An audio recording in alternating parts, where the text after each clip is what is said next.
This is one of the first columns I wrote when I first became the uh, entertainment editor at a paper called the LA Weekly, a paper which we could all do without, but I think it's still out there.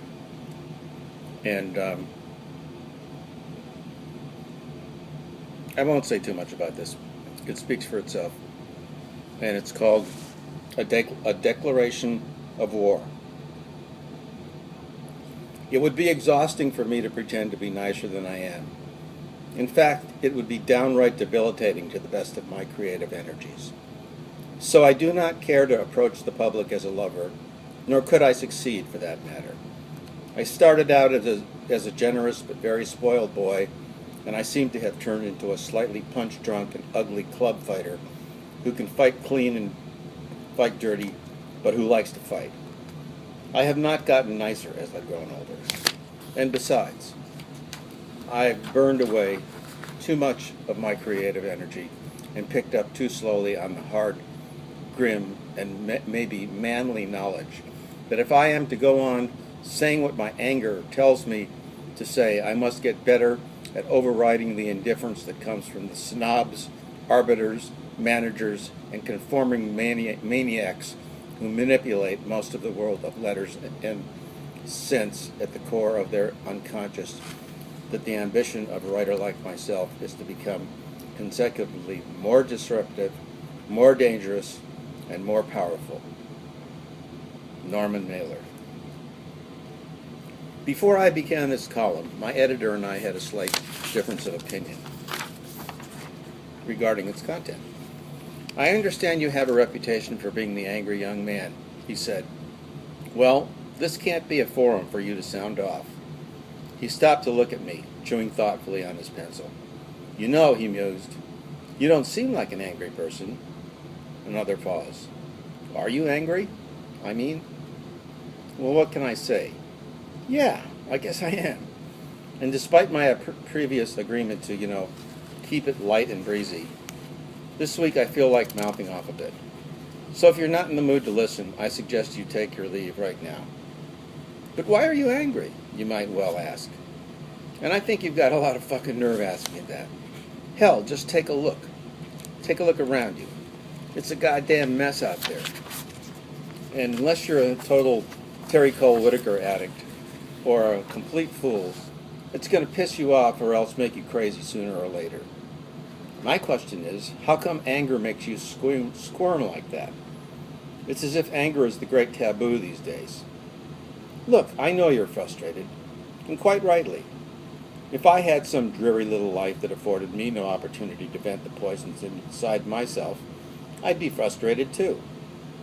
But set aside your prejudices and pay attention to those with more talent than yourselves, at least for the moment. Who knows, maybe it'll help you. Maybe it'll make you mad enough to get up off your stupid asses and do something. But let's get down to specifics. From the feedback this column has been getting so far, people seem to have gotten the notion that I'm an aggressive male pig, which I am, who's got it in for certain minorities, and who hates women.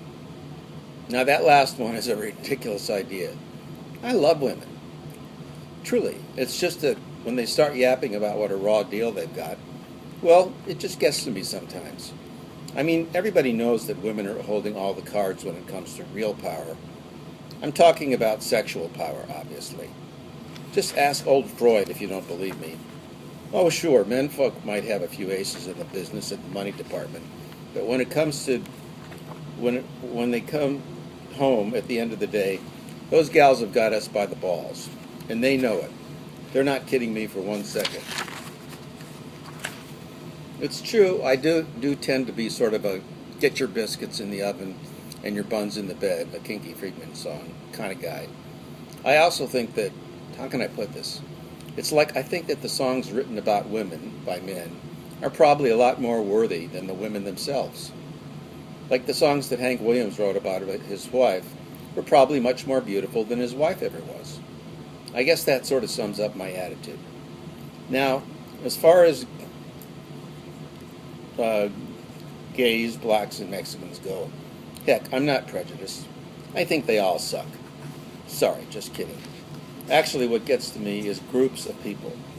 I'm simply not especially fond of large numbers of human beings. I don't care if they're Texans, Jews, Negroes, or Scientologists. Because when you get a whole bunch of any one kind of people together, you tend to get that claustrophobic Swiss cheese effect. Things can get rapidly unpleasant. Now, you might tend to get the idea that I'm not exactly a great fan of the human race. And I'm not completely sure I'd be able to defend myself against that charge. I mean, I know they're my brothers and sisters and all. And sure, occasionally I feel like going up to that bum that sits across the street from the LA Times and telling him that I love him. But then I go upstairs and the next minute I'm being bullied by some anally retentive secretary who has the gall to tell me that I can't have an envelope because you're only a freelancer. I mean, shit. I didn't say to her, you're only a secretary. I didn't point out to her that I've got more talent in my pinky than she has in her entire body. But hey, I understand. She probably got yelled at by her husband before she got to work. And now she's got to sit there and lick stamps and answer phone calls from assholes all day. And finally she gets the perfect opportunity to pull rank on somebody. But fuck her. It's her problem if she's got a crummy life. But that's not what gets to me. What's really awful is that in this foul year of the uppie, there just doesn't seem to be anything going on out there. I mean, it's all cosmetics and clothes and style and hair and Madonna and horrible music and stupid kids hanging out in front of the club lingerie with their Duran Duran haircuts thinking that they're God. And please, let's not talk about punks or new music or revolutionaries. There are no revolutionaries. There's no anti-establishment because the establishment has the gig down so well that anything that comes along that looks new or slightly threatening immediately gets sucked in, assimilated, and then regurgitated. I mean, it's horrible. It's like the Blob or something. I mean, try as I might, I just can't get real excited about Madonna marrying Sean Penn or Rambo or National Lampoon through European Vacation or another stupid John Hughes movie with horrible teenagers belching and farting and throwing food all over the place. Does anybody really get a kick out of this shit? Or take Live Aid, which everybody seems to be blabbering about. Do we really need to see a bloated Bob Dylan with an earring and leather pants playing bad guitar with two burnt-out Rolling Stones? Or Hall & Oates pretending to be black? Or Mick Jagger pantsing Tina Turner? Is that supposed to be cute? Is that rock and roll? Man, I never thought that rock and roll would turn out to be a trivial little category in American culture. But that's the way it is. And all of those people that you worship today, they're going to have day jobs 5 years from now. But let's get serious. There is no more rock and roll. Rock and roll died with Elvis Presley. Anybody with half a brain knows that. You know, I used to earn my living, if one could call it that, as a music critic, until I realized that it was a totally idiotic, pointless thing to be doing. It's like my old buddy Zillan says, today you've got 40-year-old guys writing about music that's geared for 12-year-olds. Making a career out of writing about rock and roll? Writing about rock and roll? How indecent can you get? Anyhow, I don't take any of these critics, musical or otherwise, seriously. Because I know that basically they're just guys who want to hang out backstage or get onto the lot. They're just a bunch of lonesome guys who need to feel important. And like every other geek in this town, including yours truly, they all want to score that book contract or that movie deal. You see, despite the hype to the contrary, LA is really a town comprised mostly of losers. People who sit in drab little apartments all day and try to figure out how to make it, how to score. People who hang out and try to look cool. But the sad and ugly truth is that most people come here don't cut it. Charlie Manson came, John Hinckley came, Richard Ramirez came. None of them cut it. And I wonder why it is people are so shocked by this Night Stalker thing anyhow.